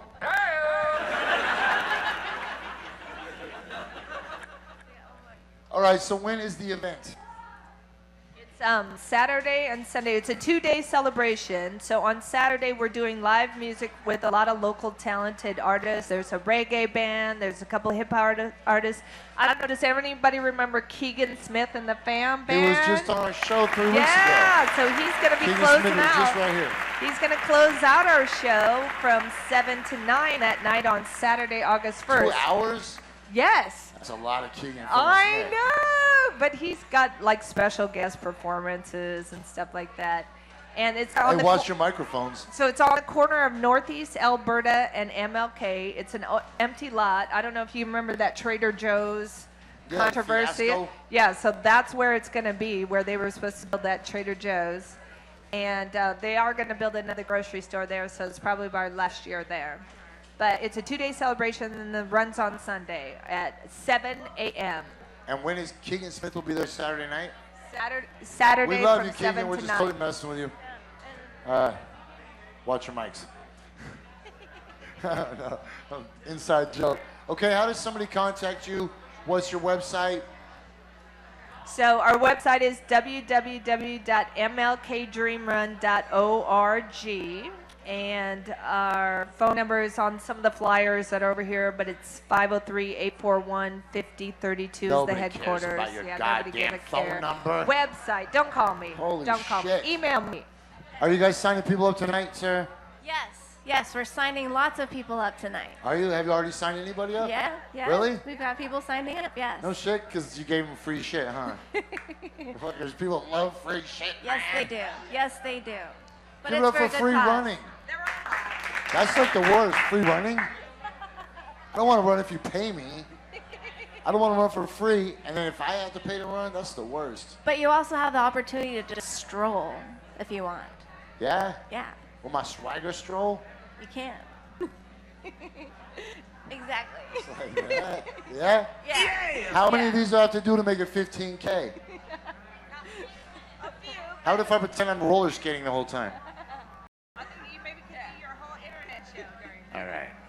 Any last words, guys, before I bring up our comedian, Warhol Kaufman? I mean, I think Jessie. You have to have. Again, my Yes, last words are actually for you. Wow. What an amazing show. What an amazing platform. And hopefully this catches on like a good virus and takes over the bad virus. We always say, let this be like a happy STD. You know what I'm saying? Oh, you Spread say it that? around. Yeah, we always say that. I don't know if I'd say that. I want this Really cool.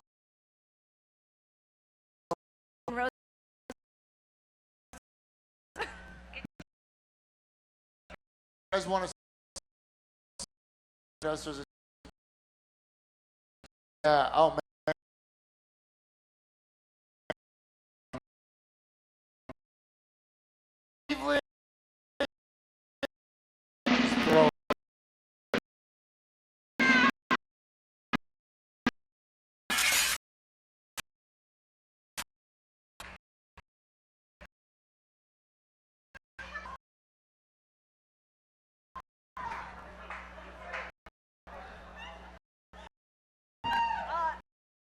Right in his face.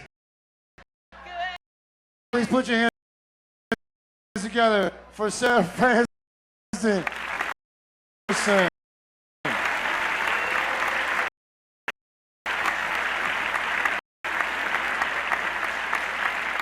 All right, where the hell is Warhol Kaufman at? Now everybody's a little lubricated, a little loosened up. It's time for some stand-up comedy. Ladies and gentlemen, I'm gonna get out the fucking way. How y'all doing?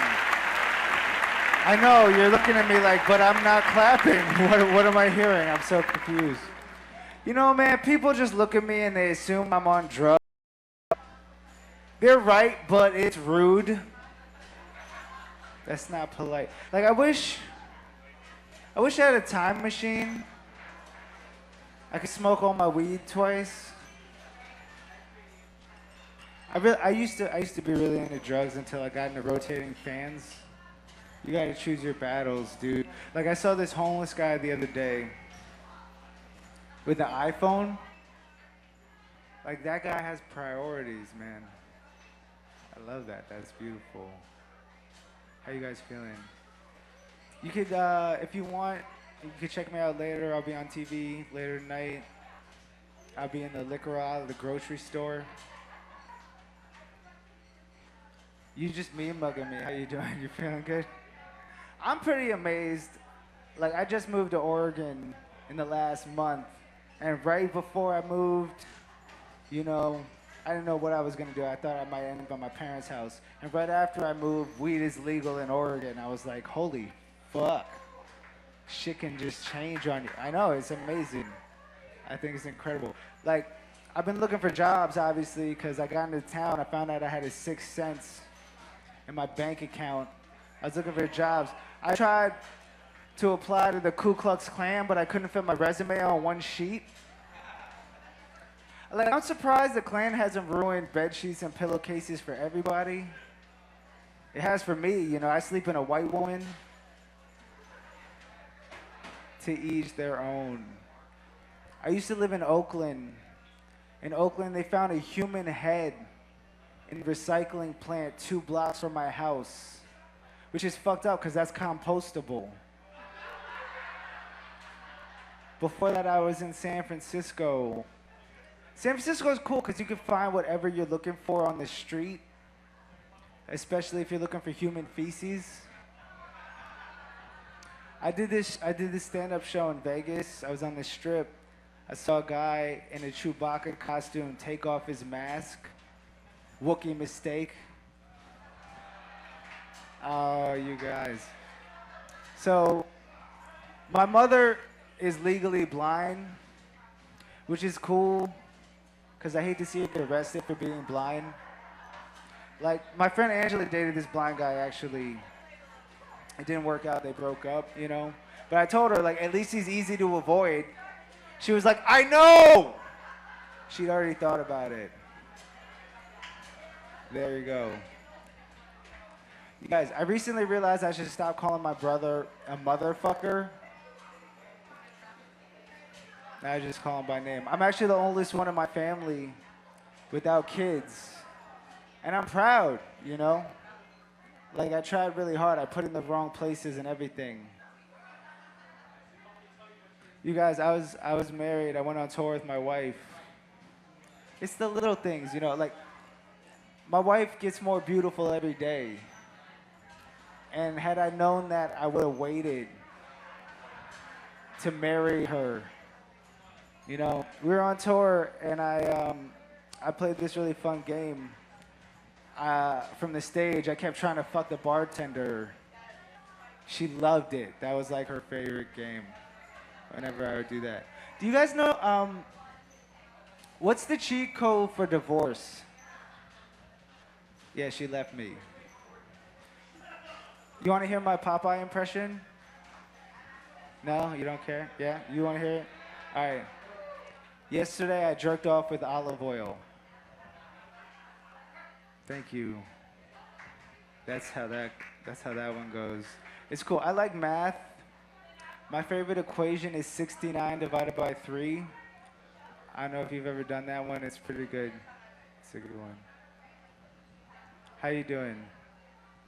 You feel good? That's a nice outfit. You want to trade tops? No? It's cool. She thought that was funny though. It's okay, I got time. I actually work at Fantasy. I just got hired at Fantasy for adults only. That wasn't like my dream job. Like when I was a kid, what I wanted to do, I wanted to be a professional pussy waxer.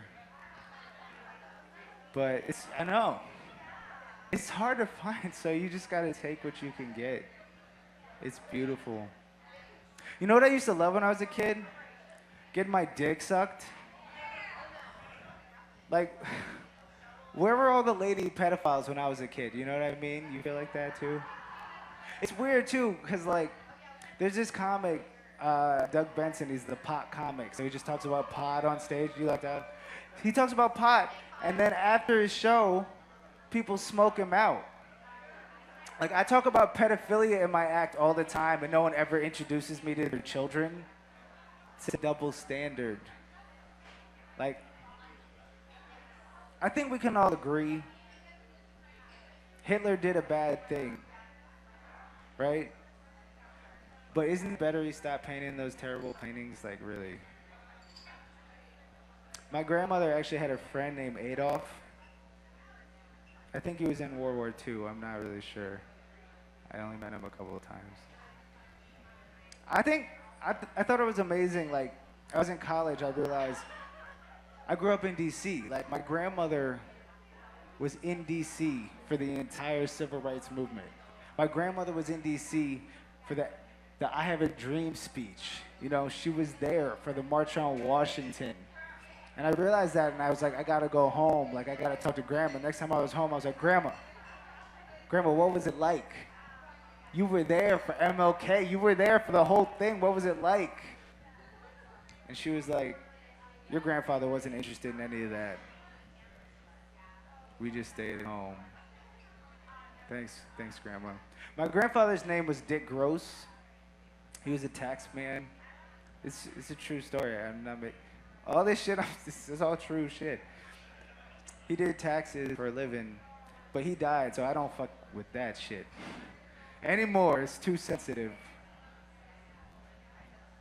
I like your attention. I was reading your shirt earlier, and I was like, okay, it seems obvious. Rice is rice. I agree. I agree with you, but what's he getting at, though? What's he trying to tell me?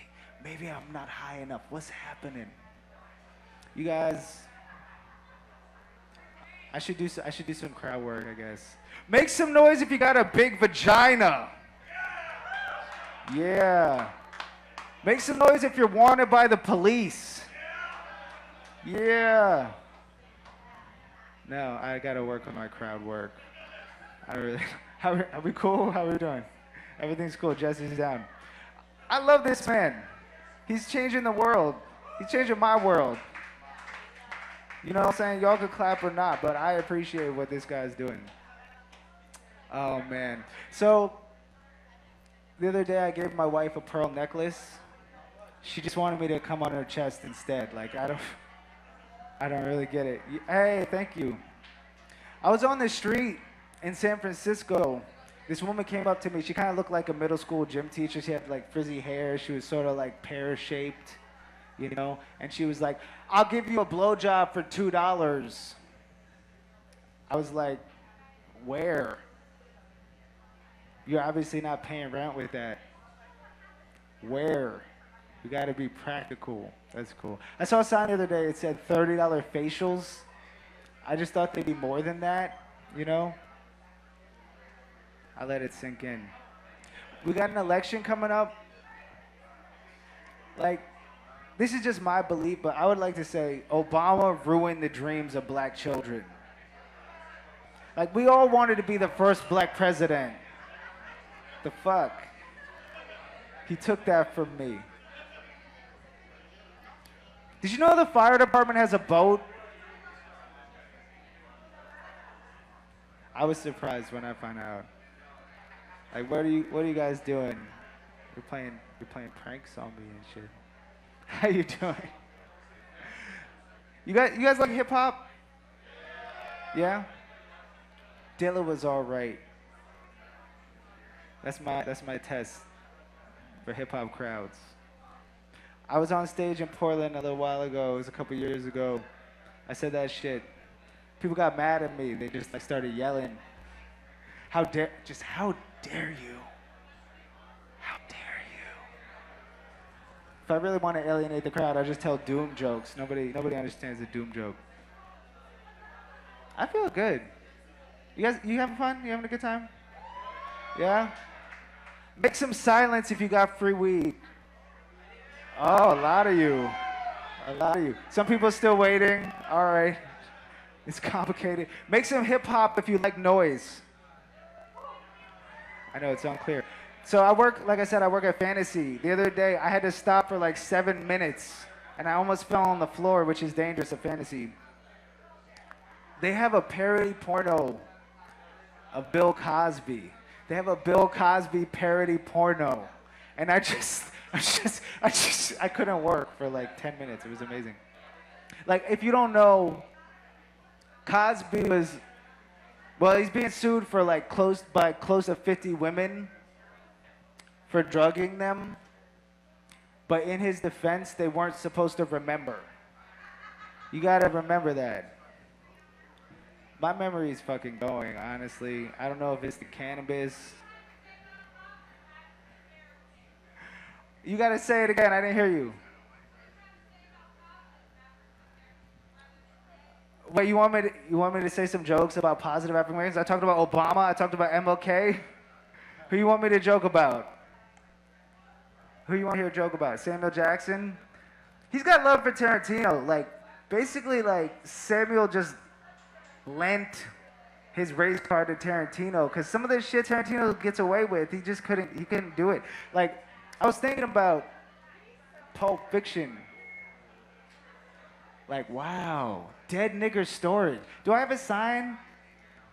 Dead Nigger Storage over my door? I was like, damn, if someone opened a store called Dead Nigger Storage, like, dude, get some good business out of that. That's amazing. I don't think that's the direction she was suggesting. I like Tarantino because Tarantino is like the Faulkner of white people using the word nigger. Oh, you went to college? Shit, damn. I'm sorry. What a waste of time and energy. But it was fun though, right? I know. Like, I was talking to a 16-year-old kid the other day, and he was like, "What would you do if you could get in a time machine? If you could send yourself back?" I was like, "Well, when I was 16, this freshman girl was going down on me, and I stopped her. I definitely regret that." And make some noise for Jessie Sponberg.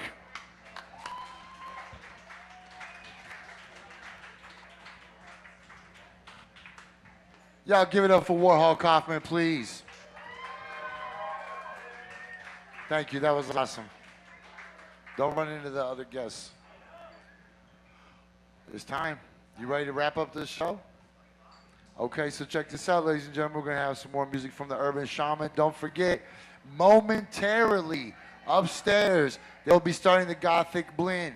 We'll have it on the TVs here, down here, but you really want to go upstairs, get your raffle tickets, get your free weed, get your medicated cookies, compliments of edibles. You don't have to leave right now, like after this. Yo, music. But you might, I mean, I don't know. Make sure you catch that show upstairs, though. Happy birthday, Nick Sin. Happy birthday, Nick. That guy's fucking awesome. All right, didgeridoo, let's do it. Let's do it. Y'all, this is pumping me up.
You guys want a little encore real quick? You got a little something, maybe just a couple minutes of an encore? Yeah? What do you got? Oh man, he's dying. Ah, there you go. Okay, let's do one short encore with the Urban Shaman Fight Church, please. Put them together. Or maybe we could do something together. You know, I'm an awesome mouth DJ. What do you got? I know you got raps, don't you? Check, check. You secretly got raps. Why don't you bust a little freestyle? I know you got it. What?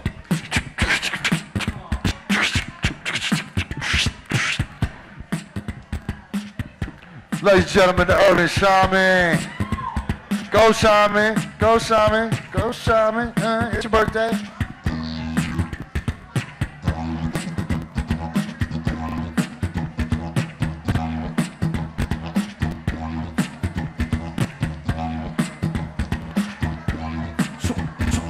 Close your eyes with me and you can see the infinity that lies within you and me. Listen openly, telepathically, let the future tell you truth. When you listen telepathically. Cause I know I make my own destiny. Close your eyes with me and you will see the infinity that lies within you and me. Listen openly, telepathically, let your future tell the truth. When you feel a destiny moving through you like electricity. Y'all give it up for our sound man Nick. Holding it down all night long. Give it up for your bar staff. The motherfucking engineer. And of course, the one and only, the incomparable, the international superstar, DJ fucking 50 Shades of Grey. Clothing. 50 Shades of Grey clothing. That's what I meant. All right, so it looks like they're about to get the show together upstairs. Remember, Gothic Blend is where all the weed is given out tonight. All the cookies, edibles. It's Nick Sin's birthday. Our guest Angelique DeVille will be up there. I want to say thank you to our guests tonight from the Cascadian Movement, Mr. James Logan, from the MLK, Dream Run, Fawn Aberson, and Sara Jansen. Warhol Kaufman made a couple people laugh for a while. I laughed a lot. And of course, the Urban Shaman. And we'll see you here back next week.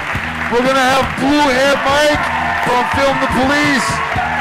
We're going to have a real-life Black Panther. We're going to have a comedian that was standing right there. And music from Abyss Infant and DJ Oz Rock.